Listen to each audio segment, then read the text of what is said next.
Bienvenido a la sección número 6 de nuestro entrenamiento, el caminar del discípulo. Gracias por seguirnos en cada una de estas unidades, cada uno de los temas. Estamos muy felices de que estés con nosotros, que seas parte del equipo y que te puedas entrenar para poder servir de mejor manera a las personas. En esta unidad en particular la hemos titulado La Misión.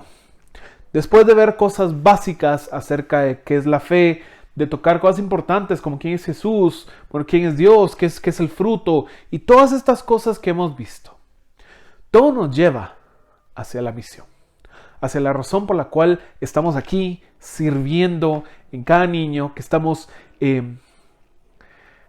dándonos para el servicio de otras personas, por amor a Dios y por amor a nuestros prójimos.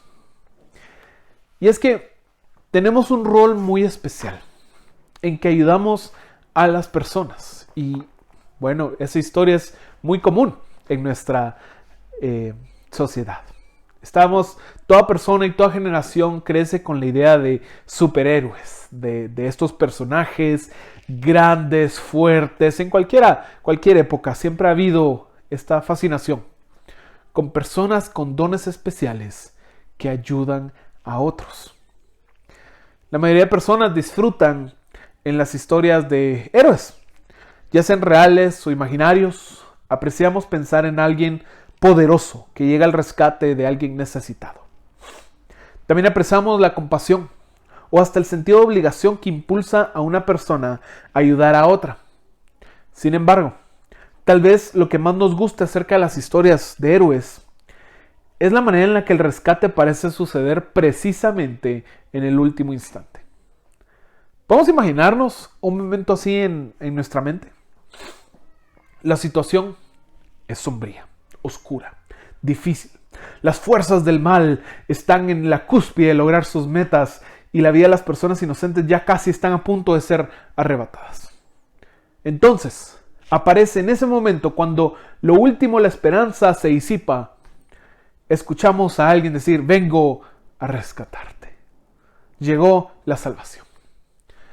En esta lección es un recordatorio de que todos nosotros, los que hemos creído en Cristo, hemos experimentado este momento. Cuando la humanidad no tenía esperanza alguna y estaba atrapada en el pecado, cuando no teníamos esperanza de escapar de las fuerzas del mal dentro de nuestro propio corazón, Dios envió a su Hijo a satisfacer nuestra necesidad más apremiante. Jesús es nuestro gran superhéroe que en un momento nos rescató. Cristo vino a nosotros con una misión y Él nos sacó del apuro. En la sociedad actual a menudo tenemos cierta tentación de pensar que la historia del nacimiento de Jesús es simplemente para la Navidad. Es aquella cosa que hacemos en diciembre y durante el resto del año pues vamos a hablar de otras cosas. Celebramos el nacimiento de Jesús, sí. Pero no siempre recordamos que Él nació con un propósito. No es solo para el drama de Navidad, sino que Él vino a hacer algo. Cristo vino con una misión para salvarnos de nuestros pecados. Y la historia es hermosa. Y leámosla ahorita en un contexto que no es Navidad y no es qué bonito regalo, sino entendiendo de que este hombre lo dejó todo por venir y lograr algo importante. Mateo 1, 18 al 25 dice: el nacimiento de Jesucristo fue así. Estando desposada María, su madre, con José, antes de que juntasen, se halló que había concebido del Espíritu Santo. José, su marido, como era justo y no quería infamarla, quiso dejarla secretamente. Y pensando él en esto, he aquí un ángel del Señor se le apareció en los sueños y le dijo: José, hijo de David, no temas recibir a María, tu mujer, porque lo que en ella es engendrado del Espíritu Santo es. Y dará a luz un hijo, y llamará su nombre Jesús, porque él salvará a su pueblo de sus pecados. Todo esto aconteció para que se cumpliese lo dicho por el Señor por medio del profeta, cuando dijo: he aquí, una virgen concebirá y dará a luz un hijo, y llamará su nombre Emmanuel, que traducido es Dios con nosotros. Y despertando José del sueño, hizo como el ángel del Señor le había mandado, y recibió a su mujer. Pero no la conoció hasta que le dio luz a su hijo primogénito y le puso por nombre Jesús. Esta es la historia, trágicamente, más de Navidad que de Jesús. Pero no está solo para ese momento. Y vamos a analizar un poco más la historia para entender la misión con la cual vino Jesús. Somos incapaces de entender el concepto a profundidad de la salvación hasta que pensamos profundamente en quién es Jesús. ¿Por qué? Porque Jesús es más que el que logró nuestra salvación. Él no es sencillamente el ser que nos salvó. En su lugar, Jesús es nuestra salvación. Cuando nosotros aceptamos el llamado de Jesús, no respondimos a un concepto o a un mensaje, respondimos a una persona. Nosotros seguimos a Jesús, el mismo Jesús que nació de una virgen, creció, aprendió, murió y vivió hace casi 2000 años. El mismo Jesús que el Señor del reino de Dios y el Maestro de nuestra vida. Cuando consideramos a nuestros compañeros de trabajo, amistades, familias, que todavía no han recibido la salvación, nosotros queremos que algo cambie. Nosotros deseamos que ellos experimenten, no necesariamente que vayan a la iglesia o que hagan las mismas cosas, sino que ellos experimenten el gozo que se nos compartió, de saber somos salvos. Que ellos experimenten el perdón de los pecados, y eso es bueno, eso es natural. Pero ellos no experimentarán ese gozo hasta no entender mejor una doctrina o simplemente repetir una oración. Todos necesitamos conocer a Jesús. Eso es lo que nos cambia, eso es lo que nos salva. Toda persona necesita experimentarlo. Y los escritores de los evangelios comprendieron la importancia de la existencia de Jesús como una persona viva que respira. Por eso Mateo se interesó en comenzar sus escritos sobre la vida de Jesús, escribiendo acerca de su nacimiento milagroso. Lucas hizo lo mismo y Juan abrió su evangelio con una verdad muy similar, expresando de una forma más abstracta. Y aquel verbo fue hecho carne y habitó entre nosotros. Juan 1:14. La salvación viene con un plan. El mensaje del evangelio es realmente sencillo. Al enviar a Jesús a nosotros, Dios hizo un camino donde no había camino. Dios tenía un plan de rescate para toda la humanidad. El plan de Dios no solo era un buen plan, ni siquiera era el mejor de muchos planes. Es el único plan suficiente para satisfacer la necesidad más apremiante de nuestras vidas. La necesidad de ser rescatados de nuestros pecados. Hemos visto que la salvación está anclada en la persona de Jesús. Pero sencillamente conocer quién es Jesús y qué hizo Él no es suficiente para realmente lograr el perdón de nuestros pecados. El plan de Dios requiere que cada persona que encuentra a Jesús lo haga de modo que lo lleve a una relación con Él. Y aún más, una vez que encontramos a Jesús, debemos responder a Él con fe, lo cual es un acto de voluntad en el cual colocamos nuestra confianza en Él. Otra manera de pensar acerca de la salvación es ver que el plan de Dios requiere de todas las personas. ¿Qué es lo que requiere de las personas? 3 cosas muy sencillas que a veces tal les cuesta. Número 1, que reconozcan. Reconocer que tenemos un problema es el primer paso para ser rescatados. El plan de Dios es que todos reconozcamos que no fuimos suficientes para salvarnos a nosotros mismos.